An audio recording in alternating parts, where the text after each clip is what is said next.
Welcome to Howard's Opinion, the podcast where we delve into the world of sports with unparalleled passion and expertise. I'm your host, Howard, and I'm thrilled to have you joining me today. As we embark on this journey through the realm of athletics, we'll be tackling the most pressing issues, analyzing the latest developments, and sharing our unique perspectives on the games we love. Speaking of which, let's dive right into our first story. The University of Connecticut's baseball team is on the cusp of learning its fate regarding a potential NCAA tournament bid. As reported by Dama Moore, the Huskies are hovering precariously on the bubble, with their postseason aspirations hanging in the balance. With a 40th ranking in RPI and a non-conference strength of schedule ranked 48th, UConn's resume is certainly impressive, but will it be enough to convince the selection committee? Now, I know what you're thinking.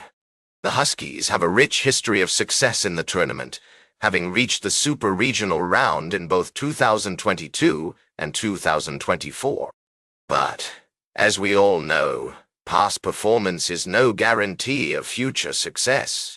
The competition is fierce, and the margin for error is razor thin.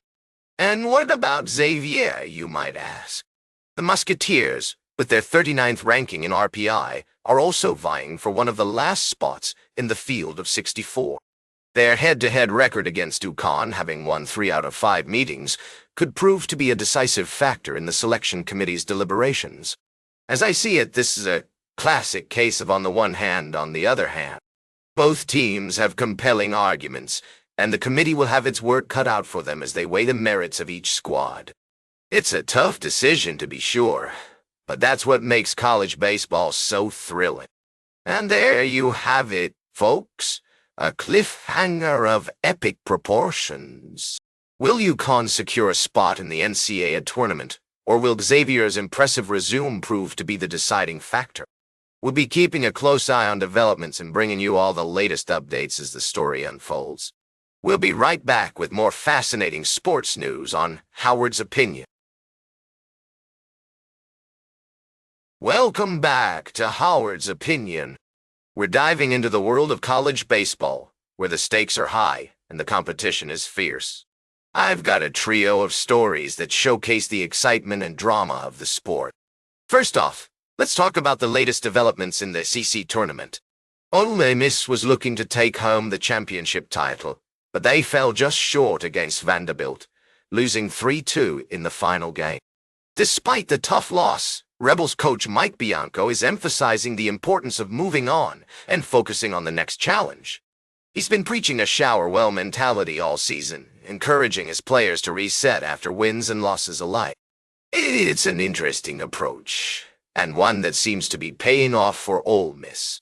The team has been playing some great baseball lately, and they're positioning themselves as a likely host seed for the NCAA tournament. Of course, with great expectations comes great pressure, and the Rebels will need to stay focused if they want to make a deep run in the postseason. Meanwhile, LASU is looking strong after their SEC tournament performance, and they're likely to be a top seed in the NCAA tournament. And over in the ACC, Clemson is making some noise, with a talented young team that's looking to make a splash in the playoffs. But back to Ole Miss, it's clear that Coach Bianco has his team buying into the shower-well mentality. As pitcher Hunter Elliott said, "I think that's why it's such a good motto. For us, it's always meant shower well after big wins, but even more important after big losses, because baseball is a game you've got to come right back and play pretty soon." It's a mindset that could serve the Rebels well as they head into the postseason. And speaking of the postseason, we'll be keeping a close eye on all the action as it unfolds. From the NCAA tournament to the College World Series, we'll have you covered with analysis, predictions, and more. Stay tuned for our final story of the day, right here on Howard's Opinion. Welcome back to Howard's Opinion. We've got a great closing segment for you today, folks.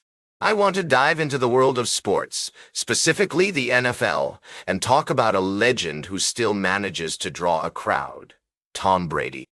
So, it seems like Tom Brady was at the Indianapolis 500 over the weekend, participating in the fastest seat in sports ahead of the big race.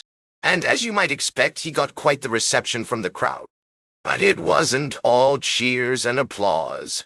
Oh no. The Indianapolis faithful still haven't forgotten about the good old days when Brady was leading the New England Patriots to victory against their beloved Colts. I mean, who can blame them? The rivalry between Brady and Peyton Manning is the stuff of legends. Those were some epic battles on the gridiron, folks. And even after Manning left for the Broncos, Brady still managed to torment the Colts, going 8-0 against them. So it's no surprise that the crowd gave him a chilly welcome. But here's the thing. Tom Brady is a polarizing figure. You either love him or you hate him. And it seems like the people of Indianapolis are still firmly in the hate camp. I mean, they booed him during driver introductions. That's some serious disdain right there. Now, I'm not here to defend Tom Brady or his antics on and off the field. But I do think it's interesting that he can still elicit such a strong reaction from people all these years later. The man is a legend, folks. Love him or hate him, you've got to respect what he's accomplished in his career. And let's be real, the Deflategate scandal didn't exactly help his reputation in Indianapolis. I mean, who can forget that whole saga? It was like a soap opera, folks. But in all seriousness, it's clear that Tom Brady is still a lightning rod for controversy and strong emotions. So, there you have it. Tom Brady still stirring up feelings and reactions wherever he goes. And hey, even if you're not a fan of his, you've got to admit that the man knows how to make an entrance. That's all for today's Howard's Opinion. Remember to like, share, and subscribe. And until next time, these are some of my humble thoughts.